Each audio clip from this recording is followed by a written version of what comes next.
श्री गणेशाय नमः। नारायणं नमस्कृत्य नरं चैव नरोत्तमं देवीं सरस्वतीं व्यासं ततो जयमुदीरयेत्। संक्षिप्त महाभारत आश्वेधिक पर्व अध्याय 741 से 746। अध्याय 741 चराचर प्राणियों के अधिपतियों, धर्म आदि के लक्षणों और विषयों की अनुभूति के साधनों का वर्णन तथा क्षेत्रज्ञ की विलक्षणता। ब्रह्मा जी ने कहा, महर्षियों, बरगद, जामुन, पिप्पल, सेमल, शीशम, मेषशृंग, मेढ़ासिंगी और पोले बांस ये इस लोक में वृक्षों के राजा हैं। हिमवान, पारियात्र, सह्य, विंध्य, त्रिकूट, श्वेत, नील, भास, कोष्ठवान, गुरुस्कंद, महेंद्र, माल्यवान ये पर्वतों के अधिपति हैं। सूर्य ग्रहों के, चंद्रमा नक्षत्रों के, यमराज पितरों के, समुद्र सरिताओं के, वरुण जल के और इंद्र मरुद गणों के स्वामी हैं। उष्ण प्रभा के अधिपति सूर्य हैं, ताराओं के स्वामी चंद्रमा हैं और भूतों के अधीश्वर अग्नि देव हैं। ब्राह्मणों के स्वामी बृहस्पति, औषधियों के सोम, बलवानों के विष्णु, रूपों के त्वष्टा तथा पशुओं के अधिपति भगवान शिव हैं। दीक्षा ग्रहण करने वालों के यज्ञ और देवताओं के इंद्र अधिपति हैं। दिशाओं की स्वामिनी उत्तर दिशा है। ब्राह्मणों के प्रतापी राजा सोम है। सब प्रकार के रत्नों के स्वामी कुबेर और प्रजाओं के स्वामी प्रजापति हैं। मैं संपूर्ण प्राणियों का महान अधीश्वर और ब्रह्ममय हूँ। मुझसे अथवा विष्णु से बढ़कर दूसरा कोई नहीं है। ब्रह्ममय महाविष्णु ही सबके राजाधिराज हैं। उन्हीं को ईश्वर समझना चाहिए। वे श्री हरि सबके कर्ता हैं, किंतु उनका कोई कर्ता नहीं है। वे मनुष्य, किन्नर, यक्ष, गंधर्व, सर्प, राक्षस, देव, दानव और नाग सबके अधीश्वर हैं। राजा धर्म पालन के इच्छुक होते हैं और ब्राह्मण धर्म के सेतु हैं। अतः राजा को चाहिए कि वह सदा ब्राह्मणों की रक्षा का प्रयत्न करे। जिन राजाओं के राज्य में साधु पुरुषों को कष्ट होता है, वे अपने समस्त राजोचित गुणों से हीन हो जाते और मरने के बाद नरक में पड़ते हैं। जिनके राज्य में साधु ब्राह्मणों की सब प्रकार से रक्षा की जाती है, वे इस लोक में आनंद के भागी होते हैं और परलोक में भी सुख भोगते हैं। अब मैं सबके नियत धर्म और लक्षणों का वर्णन करता हूँ। अहिंसा सबसे श्रेष्ठ धर्म है और हिंसा अधर्म का लक्षण स्वरूप है। प्रकाश देवताओं का, यज्ञ आदि कर्म मनुष्यों का, शब्द आकाश का, वायु स्पर्श का, रूप तेज का, रस जल का और गंध संपूर्ण प्राणियों को धारण करने वाली पृथ्वी का लक्षण है। स्वर व्यंजन की शुद्धि से युक्त वाणी का लक्षण शब्द है। सोच विचार मन का और निश्चय बुद्धि का लक्षण है, क्योंकि मनुष्य इस जगत में मन के द्वारा सोची हुई बातों का बुद्धि से ही निश्चय करते हैं। साधु पुरुष का लक्षण बाहर से व्यक्त नहीं होता, वह स्वसंवेद्य हुआ करता है। योग का लक्षण प्रवृत्ति और संन्यास का लक्षण ज्ञान है। इसलिए बुद्धिमान पुरुष को चाहिए कि वह ज्ञान का आश्रय लेकर संन्यास ग्रहण करे। ज्ञान युक्त सन्यासी मौत और बुढ़ापा को लांघकर सब प्रकार के द्वंद्वों से परे हो अज्ञाना अंधकार के पार पहुंचकर परम गति को प्राप्त होता है। महर्षियों, यह मैंने तुम लोगों से सबके धर्म एवं लक्षणों का विधिवत वर्णन किया। अब यह बता रहा हूँ कि किस गुण को किस इंद्रिय से ग्रहण किया जाता है। पृथ्वी का जो गंध नामक गुण है, उसका नासिका के द्वारा ग्रहण होता है और नासिका में स्थित वायु उस गंध का अनुभव कराने में सहायक होती है। जल का गुण रस है, जिसको जीवा के द्वारा ग्रहण किया जाता है और जीवा में स्थित चंद्रमा उस रस के आस्वादन में सहायक होता है। तेज का गुण रूप है और वह नेत्र में स्थित सूर्य देवता की सहायता से नेत्र के द्वारा देखा जाता है। वायु का गुण स्पर्श है, जिसका त्वचा के द्वारा ज्ञान होता है और त्वचा में स्थित वायुदेव उस स्पर्श का अनुभव कराने में सहायक होते हैं। आकाश के गुण शब्द का कानों के द्वारा ग्रहण होता है और कान में स्थित संपूर्ण दिशाएं शब्द के श्रवण में सहायक बताई गई हैं। मन का गुण चिंतन है, जिसका बुद्धि के द्वारा ग्रहण किया जाता है, और हृदय में स्थित चेतन आत्मा मन के चिंतन कार्य में सहायता देता है। निश्चय के द्वारा बुद्धि का और विशुद्ध बुद्धि के द्वारा महत्त्व का ग्रहण होता है। इनके कार्यों से ही इनकी सत्ता का निश्चय होता है और इसी से इन्हें व्यक्त माना जाता है, किंतु वास्तव में तो अतीन्द्रिय होने के कारण ये बुद्धि आदि अव्यक्त ही है। इसमें तनिक भी संदेह नहीं है। क्षेत्रज्ञ आत्मा का कोई ज्ञापक लिंग नहीं है, क्योंकि वह स्वयं प्रकाश और निर्गुण है। अतः क्षेत्रज्ञ अलिंग किसी विशेष लक्षण से रहित है। केवल ज्ञान ही उसका लक्षण स्वरूप माना गया है। गुणों की उत्पत्ति और लय के कारण भूत अव्यक्त प्रकृति को क्षेत्र कहते हैं। आत्मा उसे जानता है, इसलिए वह क्षेत्रज्ञ कहलाता है। क्षेत्रज्ञ आदि मध्य और अंत से युक्त समस्त अचेतन गुणों को जानता है, किंतु वे उसे नहीं जान पाते। क्षेत्रज्ञ को कोई नहीं जानता, परंतु वह सबको जानता है। इंद्रियों के भोग में आने वाले जो गुण हैं, उनसे परे विराजमान परब्रह्म परमात्मा को क्षेत्रज्ञ के सिवा कोई नहीं जानता। अतः इस लोक में जिनके दोषों का क्षय हो गया है, वह गुणातीत पुरुष सत्व बुद्धि और गुणों का परित्याग करके क्षेत्रज्ञ के शुद्ध स्वरूप परमात्मा में प्रवेश कर जाता है। क्षेत्रज्ञ सुख दुखादि द्वंद्वों से रहित अचल और अनिकेत है, वही सर्वव्यापक परमात्मा है। अध्याय 742 सब पदार्थों के आदि अंत, ज्ञान की नित्यता, देह रूपी कालचक्र तथा गृहस्थ के धर्म का वर्णन। ब्रह्मा जी ने कहा, महर्षि गण, अब मैं पदार्थों के आदि मध्य और अंत का यथार्थ वर्णन करता हूँ। पहले दिन है, फिर रात्रि, अतः दिन रात्रि का आदि है। इसी प्रकार शुक्ल पक्ष महीने का, श्रवण नक्षत्रों का और शिशिर ऋतुओं का आदि है। गंधों का आदि कारण भूमि, रसों का जल, रूपों का ज्योतिर्मय आदित्य, स्पर्शों का वायु और शब्द का आदि कारण आकाश है। ये गंध आदि पंचभूतों से उत्पन्न गुण है। अब मैं भूतों के आदि का वर्णन करता हूँ। सूर्य समस्त ग्रहों का और जठरानल संपूर्ण प्राणियों का आदि बतलाया जाता है। सावित्री सब विद्याओं की और प्रजापति देवताओं के आदि है। ओंकार संपूर्ण वेदों का और प्राण वाणी का आदि है। इस संसार में जो नियत उच्चारण है, वह सब गायत्री कहलाता है। छंदों का आदि गायत्री और प्रजा का आदि सृष्टि का प्रारंभ काल है। गौएं चौपायों की, ब्राह्मण मनुष्यों के, बाज चिड़ियों के, उत्तम आहुति यज्ञों की, सांप रेंग कर चलने वाले जीवों का और सत्ययुग संपूर्ण युगों का आदि है। रत्नों में सुवर्ण, अन्नों में जौ और भक्ष्य भोज्य पदार्थों में अन्न श्रेष्ठ है।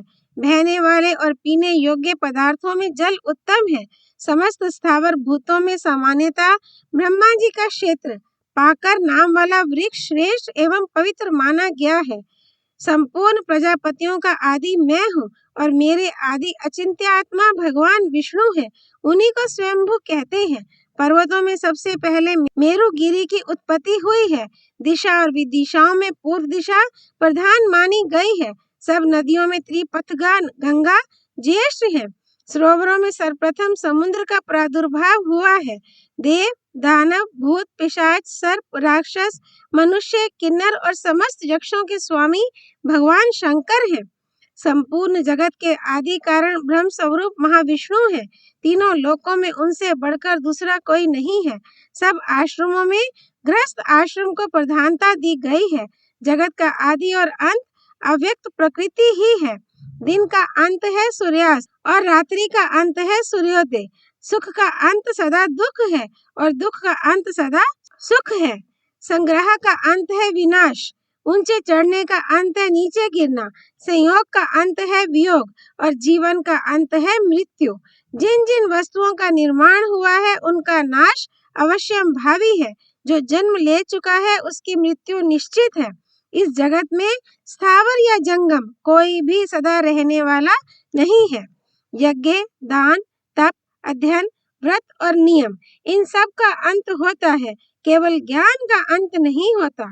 इसलिए विशुद्ध ज्ञान के द्वारा जिसका चित्त शांत हो गया है, जिसकी इंद्रियां वश में हो चुकी हैं तथा जो ममता और अहंकार से रहित हो गया है, वह सब पापों से मुक्त हो जाता है।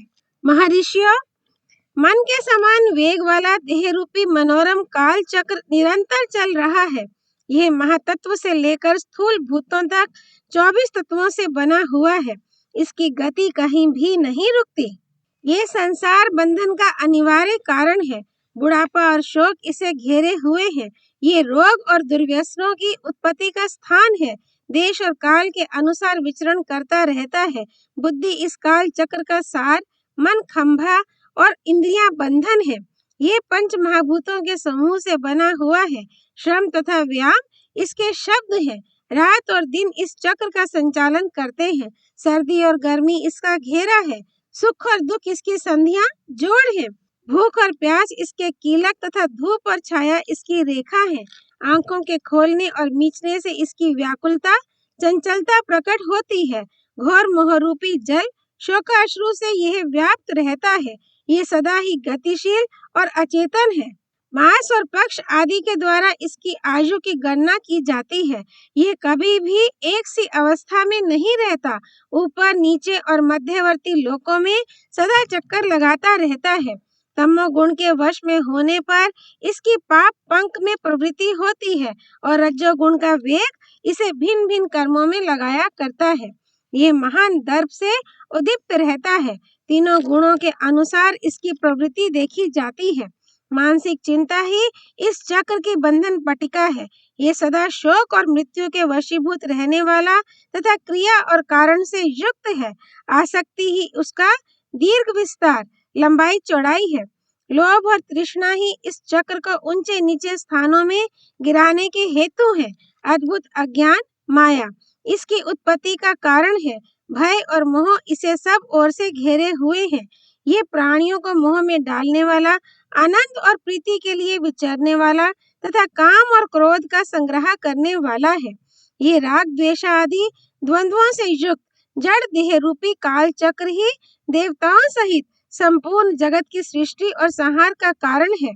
तत्व ज्ञान की प्राप्ति का भी यही साधन है। जो मनुष्य इस देहमय काल चक्र की प्रवृत्ति और निवृत्ति को अच्छी तरह जानता है, वह कभी मोह में नहीं पड़ता तथा संपूर्ण वासनाओं, सब प्रकार के द्वंद्वों और समस्त पापों से मुक्त होकर परम गति को प्राप्त होता है। ब्रह्मचर्य, गारहस्थ्य, वानप्रस्थ और संन्यास ये 4 आश्रम शास्त्रों में बताए गए हैं। गृहस्थ आश्रम ही इन सब का मूल है। इस संसार में जो कोई भी विधि निषेध रूप शास्त्र है, उसमें पारंगत विद्वान होना गृहस्थ द्विजों के लिए उत्तम बात है। इसी से सनातन यश की प्राप्ति होती है। पहले सब प्रकार के संस्कारों से संपन्न होकर वेदोक्त विधि से अध्ययन करते हुए ब्रह्मचर्य व्रत का पालन करना चाहिए। तत्पश्चात समावर्तन संस्कार करके उत्तम गुणों से युक्त कुल में विवाह करना चाहिए। अपनी ही स्त्री पर प्रेम रखना, सदा सत्पुरुषों के आचार का पालन करना और जितेंद्रिय होना गृहस्थ के लिए परम आवश्यक है। उसे श्रद्धा पूर्वक पंच महायज्ञों के द्वारा देवता आदि का यजन करना चाहिए। गृहस्थ को उचित है कि वह देवता और अतिथि को भोजन कराने के बाद बचे हुए अन्न का स्वयं आहार करे। वेदोक्त कर्मों के अनुष्ठान में संलग्न रहे। अपनी शक्ति के अनुसार प्रसन्नता पूर्वक यज्ञ करे और दान दे। हाथ, पैर, नेत्र, वाणी तथा शरीर के द्वारा होने वाली चपलता का परित्याग करे, अर्थात इनके द्वारा कोई अनुचित कार्य न होने दे। यही सत्पुरुषों का बर्ताव, शिष्टाचार है। सदा यज्ञोपवीत धारण किए रहे, स्वच्छ वस्त्र पहने, उत्तम व्रत का पालन करे, शौच, संतोष आदि नियमों और सत्य, अहिंसा आदि यमों के पालन पूर्वक यथाशक्ति दान करता रहे तथा शिष्ट पुरुषों के साथ निवास करे। शिष्टाचार का पालन करते हुए जीवा और उपस्थ को काबू में रखे। सबके साथ मित्रता का बर्ताव करे। बांस की छड़ी और जल से भरा हुआ कमंडलू सदा साथ रखे। ब्राह्मण को अध्ययन, अध्यापन, यजन, याजन और दान तथा प्रतिग्रह इन 6 वृत्तियों का आश्रय लेना चाहिए।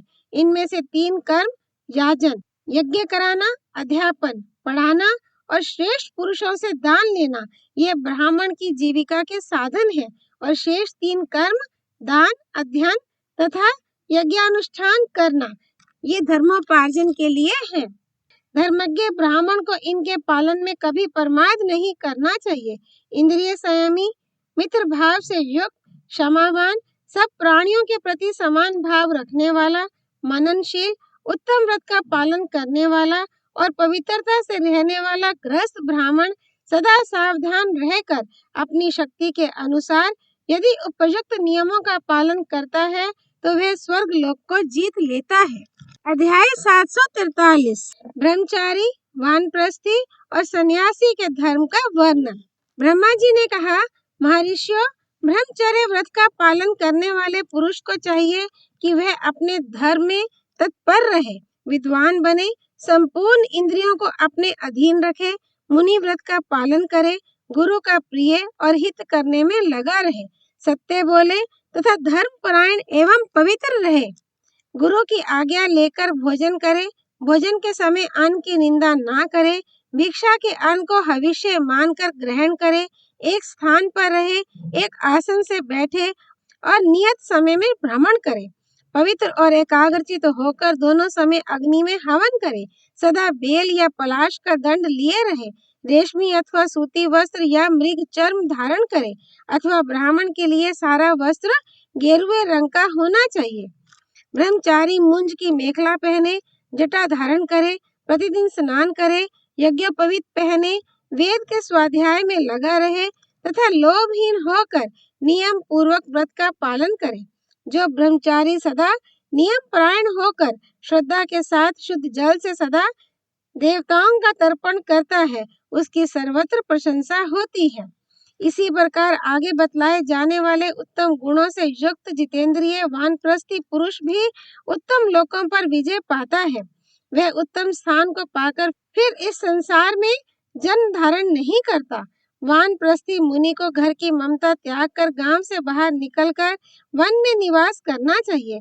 वह मृग चर्म अथवा वल्कल वस्त्र पहने, प्रातः और सायंकाल के समय स्नान करे, सदा वन में ही रहे, गांव में कभी प्रवेश ना करे, अतिथि को आश्रय दे और समय पर उनका सत्कार करे, जंगली फल, मूल, पत्ता अथवा सावा खाकर जीवन निर्वाह करे, वन के सिवा अन्यत्र की जल वायु तक का सेवन ना करे, अपने व्रत के अनुसार सदा सावधान रहकर कर्मशः उपयुक्त वस्तुओं का आहार करे, यदि कोई अतिथि आ जाए तो फल मूल की भिक्षा देकर उसका सत्कार करे, कभी आलस्य ना करे, जो कुछ भोजन अपने पास उपस्थित हो उसी में से अतिथि को भिक्षा दे, मौन होकर पहले देवता और अतिथियों को भोजन दे, उसके बाद स्वयं अन्न ग्रहण करे, किसी के साथ लाग डांट ना रखे, हल्का भोजन करे, देवताओं का सहारा ले, इंद्रियों का संयम करे, सबके साथ मित्रता का बर्ताव करे, क्षमाशील बने और दाढ़ी, मूछ तथा सिर के बालों को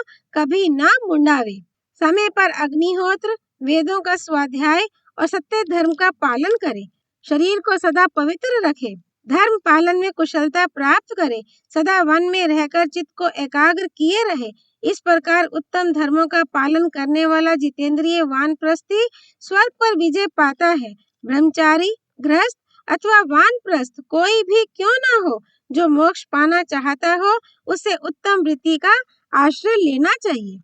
वानप्रस्थ की अवधि पूरी करके संपूर्ण भूतों को अभ्यदान देकर कर्म त्याग रूप संन्यास धर्म का पालन करे, सब प्राणियों के सुख में सुख माने, सबके साथ मित्रता रखे, समस्त इंद्रियों का संयम और मुनि वृत्ति का पालन करे, बिना याचना किए, बिना संकल्प के दैवात जो अन्न प्राप्त हो जाए उस भिक्षा से ही जीवन निर्वाह करे।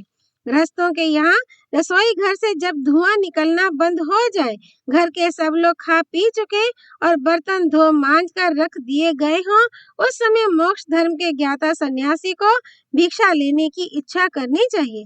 भिक्षा मिल जाने पर हर्ष और ना मिलने पर विषाद ना करे, लोभवश बहुत अधिक भिक्षा का संग्रह ना करे, जितने से प्राण यात्रा का निर्वाह हो उतनी ही भिक्षा लेनी चाहिए।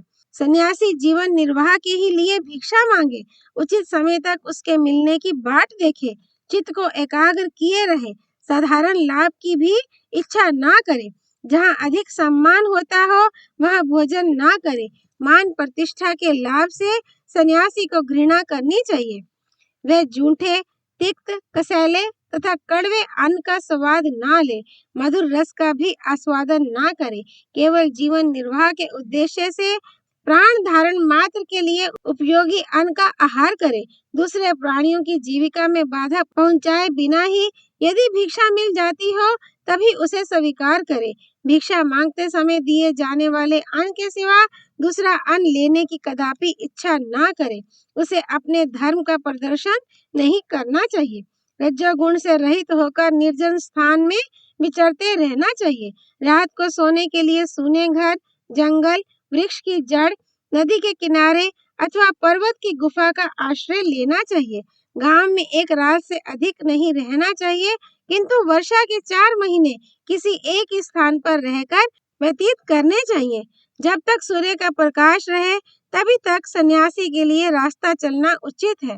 वह कीड़े की तरह धीरे धीरे समूची पृथ्वी पर विचरता रहे और यात्रा के समय जीवों पर दया करके पृथ्वी को अच्छी तरह देखभाल कर आगे पांव रखे। किसी प्रकार का संग्रह ना करे और किसी के स्नेह बंधन में बंधकर कहीं निवास ना करे। मोक्ष धर्म के ज्ञाता सन्यासी को उचित है कि सदा पवित्र जल से काम ले, तुरंत निकाले हुए जल से स्नान करे, बहुत पहले के भरे हुए से नहीं। अहिंसा, ब्रह्मचर्य, सत्य, सरलता, क्रोध का अभाव, दोष दृष्टि का त्याग, इंद्रिय संयम और चुगली ना खाना, इन 8 व्रतों का सावधानी के साथ पालन करे। इंद्रियों को वश में रखे। उसका बर्ताव सदा पाप, शठता और कुटिलता से रहित होना चाहिए। जो अन्न अपने आप प्राप्त हो जाए उसको ग्रहण करना चाहिए, किंतु उसके लिए भी मन में इच्छा नहीं रखनी चाहिए। प्राण यात्रा का निर्वाह करने के लिए जितना अन्न आवश्यक है उतना ही ग्रहण करे। धर्मतः प्राप्त हुए अन्न का ही आहार करे। मनमाना भोजन ना करे। खाने के लिए अन्न और शरीर ढकने के लिए वस्त्र के सिवा और किसी वस्तु का संग्रह ना करे। भिक्षा भी जितनी एक समय भोजन के लिए आवश्यक हो उतनी ही ग्रहण करे, उससे अधिक नहीं। दूसरों के लिए भिक्षा ना मांगे, स्वयं भी किसी को ना दे। बिना प्रार्थना के किसी की कोई वस्तु स्वीकार ना करे। किसी अच्छी वस्तु का उपभोग करके फिर उसके लिए लालायित ना रहे। मिट्टी, जल, अन्न, पत्र, पुष्प और फल, ये वस्तुएं यदि किसी के अधिकार में ना हो तो आवश्यकता पड़ने पर सन्यासी इन्हें काम में ला सकता है। वह शिल्पकारी करके जीविका ना चलावे, सुवर्ण की इच्छा ना करे, ना किसी से द्वेष करे और ना किसी को उपदेश दे। सदा निर्विकार रहे, श्रद्धा से प्राप्त हुए पवित्र अन्न का आहार करे, मन में कोई निमित्त ना रखे, सबके साथ अमृत के समान मधुर बर्ताव करे, कहीं भी आसक्त ना हो और किसी भी प्राणी के साथ परिचय ना बढ़ावे।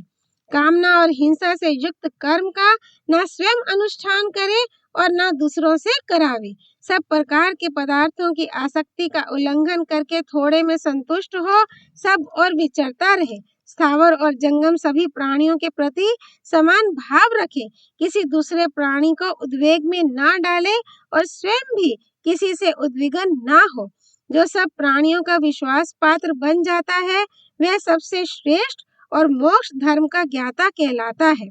सन्यासी को उचित है कि भविष्य के लिए विचार ना करे, बीती बात की चिंता छोड़ दे और वर्तमान की भी उपेक्षा कर दे।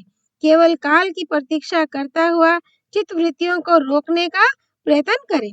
नेत्र से, मन से और वाणी से किसी वस्तु को दूषित ना करे। सबके सामने या दूसरों की आंख बचाकर कोई बुराई ना करे। जैसे कछुआ अपने अंगों को सब ओर से समेट लेता है, उसी प्रकार इंद्रियों को विषयों की ओर से हटा ले। इंद्रिय, मन और बुद्धि को दुर्बल करके निश्चेष्ट हो जाए।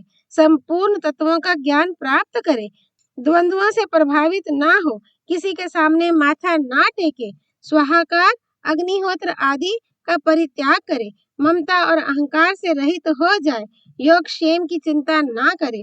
मन पर विजय प्राप्त करे। जो निष्काम, निर्गुण, शांत, अनासक्त, निराश्रय, आत्मपरायण और तत्व का ज्ञाता होता है वह निस्संदेह मुक्त हो जाता है। जो मनुष्य हाथ, पैर, पीठ, मस्तक और उदर आदि अंगों से रहित गुण कर्मों से हीन, केवल, निर्मल, स्थिर, रूप रस गंध स्पर्श और शब्द से रहित, ज्ञेय, अनासक्त, मान से हीन, निश्चिंत, अविनाशी, देवे और संपूर्ण प्राणियों में स्थित आत्मा को देखते हैं, उनकी कभी मृत्यु नहीं होती।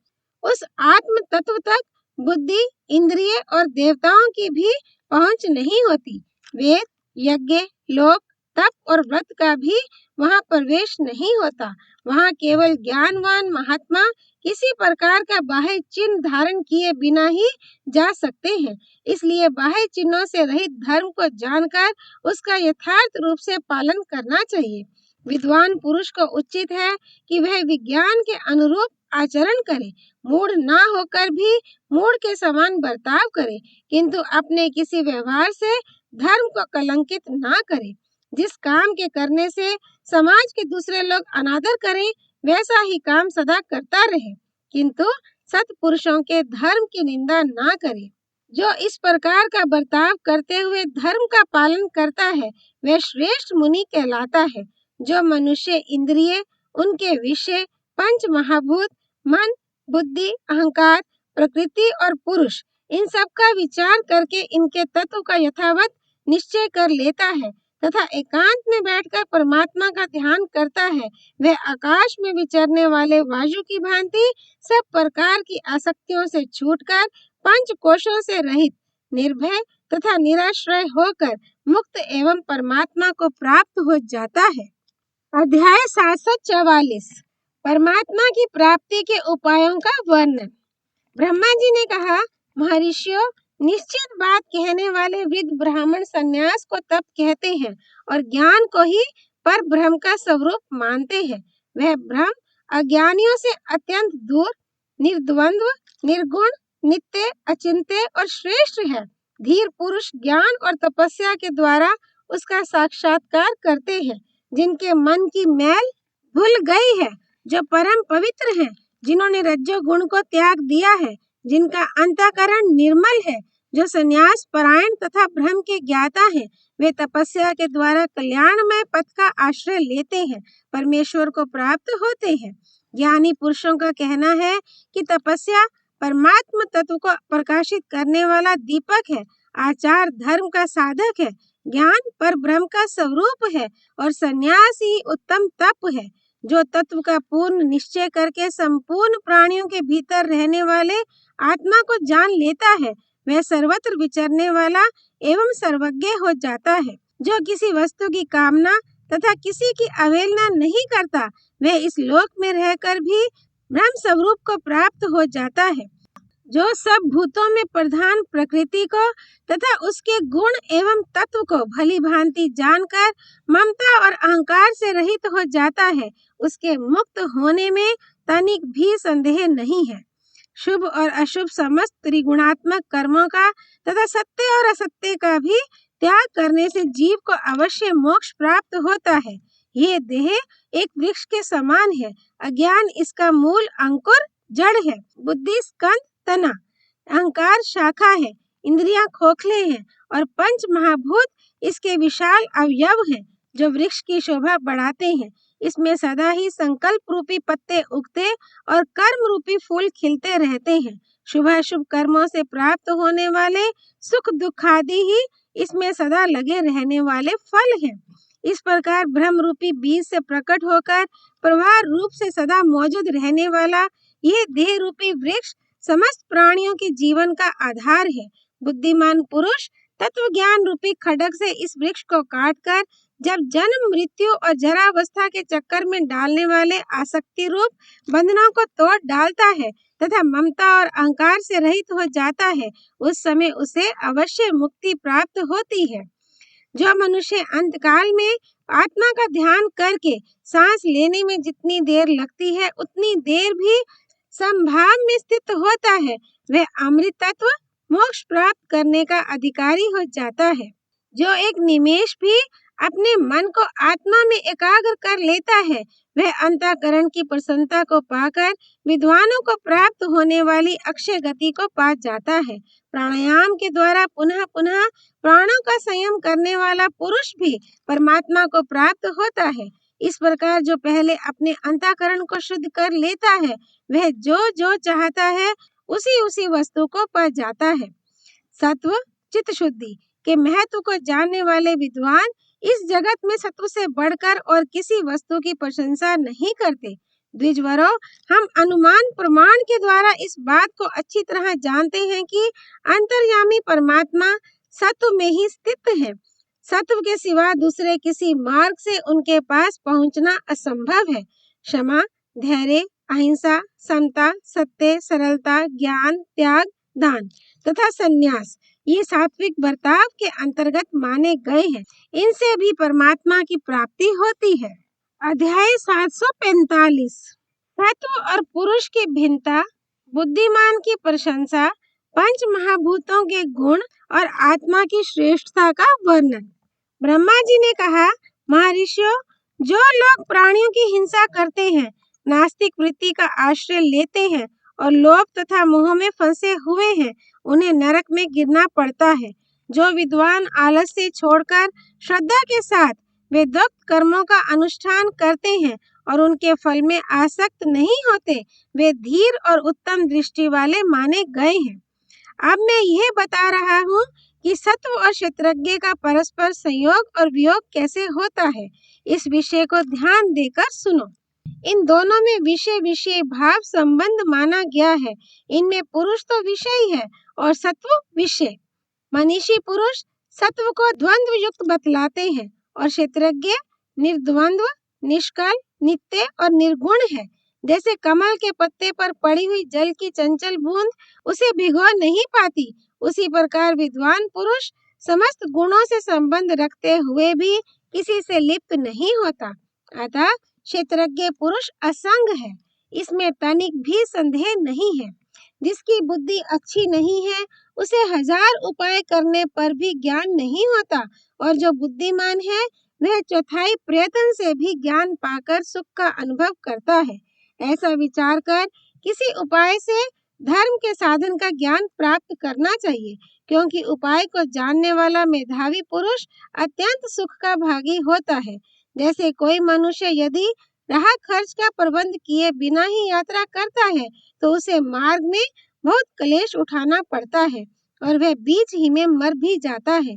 यही बात कर्म के संबंध में जाननी चाहिए, अर्थात शुभ कर्म रूपी पाथे के बिना परलोक का मार्ग सुख पूर्वक नहीं तय किया जा सकता। जैसे बिना देखे हुए दूर के रास्ते पर पैदल चलने वाला मनुष्य गंतव्य स्थान पर जल्दी नहीं पहुंच पाता, यही दशा तत्व ज्ञान से रहित अज्ञानी पुरुष की होती है। किंतु उसी मार्ग पर घोड़े जुते हुए शीघ्रगामी रथ के द्वारा यात्रा करने वाला पुरुष जिस प्रकार शीघ्र ही अपने लक्ष्य स्थान पर पहुंच जाता है, उसी प्रकार ज्ञानी पुरुषों की गति होती है। बुद्धिमान मनुष्य जहाँ तक रथ जाने का मार्ग है, वहाँ तक रथ से जाता है, और जब रथ का रास्ता समाप्त हो जाता है, तब वह उसे छोड़कर पैदल यात्रा करता है। इसी प्रकार तत्व और योग विधि को जानने वाला बुद्धिमान एवं गुणज्ञ पुरुष अच्छी तरह समझ बूझकर उत्तरोत्तर आगे बढ़ता जाता है। जैसे कोई पुरुष यदि मोहवश बिना नाव के ही भयंकर समुद्र में प्रवेश करता है और दोनों भुजाओं से ही तैरकर उसके पार होने का भरोसा रखता है, तो निश्चय ही वह अपनी मौत बुलाना चाहता है। उसी प्रकार ज्ञान नौका का सहारा लिए बिना मनुष्य भवसागर से पार नहीं हो सकता। जिस तरह बुद्धिमान पुरुष नाव की सहायता से अनायास ही पानी में प्रविष्ट हो जाता और शीघ्र ही तैरकर फिर उससे बाहर निकल आता है, तथा पार हो जाने पर नाव की ममता छोड़कर चल देता है, उसी प्रकार संसार सागर से पार हो जाने पर बुद्धिमान पुरुष पहले के साधनों की ममता छोड़ देता है। परंतु स्नेहवश मोह प्राप्त हुआ मनुष्य ममता से आबद्ध होकर नाव पर सदा बैठे रहने वाले मल्लाह की भांति वहीं चक्कर काटता रहता है। जो गंध, रस, रूप, स्पर्श और शब्द से रहित है तथा मुनि लोग बुद्धि के द्वारा जिसका मनन करते हैं, वह प्रधान कहलाता है। उसका दूसरा नाम अव्यक्त है। अव्यक्त का कार्य महातत्व और महातत्व का कार्य अहंकार है। अहंकार से पंच महाभूतों को प्रकट करने वाले गुण की उत्पत्ति हुई है। पंच महाभूतों के कार्य हैं रूप, रस आदि विषय। वे पृथक पृथक गुणों के नाम से प्रसिद्ध हैं। अव्यक्त प्रकृति कारण रूपा भी है और कार्य रूपा भी। इसी प्रकार महातत्व के भी कारण और कार्य दोनों ही स्वरूप सुने गए हैं। अहंकार भी कारण रूप तो है ही, कार्य रूप में भी बारंबार परिणत होता रहता है। पंच महाभूतों में भी कारणत्व और कार्यत्व दोनों धर्म है। उन भूतों के विशेष कार्य शब्द आदि विषय भी बीज धर्मी कारण कहलाते हैं। साथ ही वे कार्य रूप में भी उपस्थित होते हैं। पंच महाभूतों में से आकाश में एक ही गुण माना गया है। वायु के 2 गुण बतलाए जाते हैं। तेज 3 गुणों से युक्त कहा गया है। जल के 4 गुण हैं और पृथ्वी के 5 गुण समझने चाहिए। वह स्थावर जंगम प्राणियों से भरी हुई समस्त जीवों को जन्म देने वाली तथा शुभ और अशुभ का निर्देश करने वाली है। शब्द, स्पर्श, रूप, रस और गंध ये ही पृथ्वी के 5 गुण हैं। इनमें भी गंध उसका खास गुण है। गंध अनेकों प्रकार की होती है। मैं उसके गुणों का विस्तार के साथ वर्णन करूंगा। इष्ट सुगंध, अनिष्ट दुर्गंध, मधुर, अमल, कटु, निर्हारी, दूर तक फैलने वाली, मिश्रित, स्निग्ध, रुक्ष और विशद। ये पार्थिव गंध के 8 भेद समझने चाहिए। शब्द, स्पर्श, रूप और रस ये जल के 4 गुण माने गए हैं। इनमें रस ही जल का मुख्य गुण है। अब मैं रस विज्ञान का वर्णन करता हूँ। रस के बहुत से भेद हैं, मीठा, खट्टा, कड़वा, तीता, कसैला और नमकीन। इस प्रकार 6 भेदों में जल में रस का विस्तार बताया गया है। शब्द, स्पर्श और रूप ये तेज के 3 गुण हैं। इनमें रूप ही तेज का मुख्य गुण है। रूप के भी कई भेद हैं, शुक्ल, कृष्ण, रक्त, नील, पीत, अरुण, छोटा, बड़ा, मोटा, दुबला, चौकोना और गोल। इस तरह तेजस रूप का 12 प्रकार से विस्तार देखा जाता है। शब्द और स्पर्श ये वायु के 2 गुण हैं।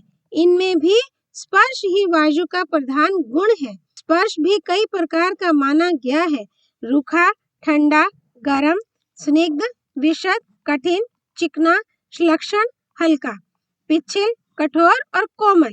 इन 12 प्रकारों से वायु के गुण स्पर्श का विस्तार बतलाया गया है। आकाश का एक ही गुण शब्द है। शब्द के बहुत से गुण हैं, उनका विस्तार के साथ वर्णन करता हूँ। षडज, ऋषभ, गांधार, मध्यम, पंचम, निषाद, धैवत, इष्ट, प्रिय, अनिष्ट, अप्रिय और सहत, श्लिष्ट। ये आकाश जनित शब्द के 10 भेद हैं। आकाश सब भूतों में श्रेष्ठ है। उससे श्रेष्ठ अहंकार, अहंकार से श्रेष्ठ बुद्धि, बुद्धि से श्रेष्ठ आत्मा महत्त्व, उससे श्रेष्ठ अव्यक्त प्रकृति और प्रकृति से श्रेष्ठ पुरुष है। जो मनुष्य संपूर्ण भूतों के, उससे श्रेष्ठ अव्यक्त प्रकृति और प्रकृति से श्रेष्ठ पुरुष है। जो मनुष्य संपूर्ण भूतों के भूत भविष्य का ज्ञाता, समस्त कर्मों की विधि का जानकार और सब प्राणियों को आत्म भाव से देखने वाला है, वह अविनाशी परमात्मा को प्राप्त होता है। अध्याय 746 तपस्या का प्रभाव, आत्मा का स्वरूप और उसके ज्ञान की महिमा तथा अनुगीता का उपसंहार। ब्रह्मा जी ने कहा, महर्षियों, जैसे सारथी अच्छे घोड़ों को अपने काबू में रखता है, उसी प्रकार मन संपूर्ण इंद्रियों पर शासन करता है। इंद्रिय, मन और बुद्धि ये सदा क्षेत्रज्ञ के साथ संयुक्त रहते हैं। जिसमें इंद्रिय रूपी घोड़े जुते हुए हैं, जिसका बुद्धि रूपी सारथी के द्वारा नियंत्रण हो रहा है, उस देह रूपी रथ पर सवार होकर वह भूतात्मा क्षेत्रज्ञ चारों ओर दौड़ लगाता रहता है। ब्रह्ममय रथ सदा रहने वाला और महान है। इंद्रियां उसके घोड़े, मन सारथी और बुद्धि चाबुक है। जो विद्वान इस ब्रह्ममय रथ की सदा जानकारी रखता है, वह समस्त प्राणियों में धीर है और कभी मोह में नहीं पड़ता। विश्व की सृष्टि करने वाले मरीचि आदि ब्राह्मण समुद्र की लहरों के समान बारंबार पंचभूतों से उत्पन्न होते और फिर समयानुसार उन्हीं में लीन हो जाते हैं। प्रजापति ने अपने तप शक्ति संपन्न मन के ही द्वारा संपूर्ण जगत की सृष्टि की है तथा ऋषि भी तपस्या से ही देवत्व को प्राप्त हुए हैं। फल मूल का भोजन करने वाले सिद्ध महात्मा तपस्या के प्रभाव से ही चित्त को एकाग्र करके तीनों लोकों की बातें प्रत्यक्ष देखते हैं। आरोग्य की साधन भूत औषधियां और नाना प्रकार की विद्याएं तप से ही सिद्ध होती हैं। सारे साधनों की जड़ तपस्या ही है, जिसको पाना, जिसका अभ्यास करना, जिसे दबाना और जिसकी संगति लगाना नितांत कठिन है, वह सब तपस्या के द्वारा साध्य हो जाता है, क्योंकि तप का प्रभाव दुर्लंघे है। श्राबी, ब्रह्म हत्यारा, चोर, गर्भ नष्ट करने वाला और गुरु पत्नी की शैया पर सोने वाला महापापी भी भली भांति तपस्या करके ही उस महान पाप से छुटकारा पा सकता है।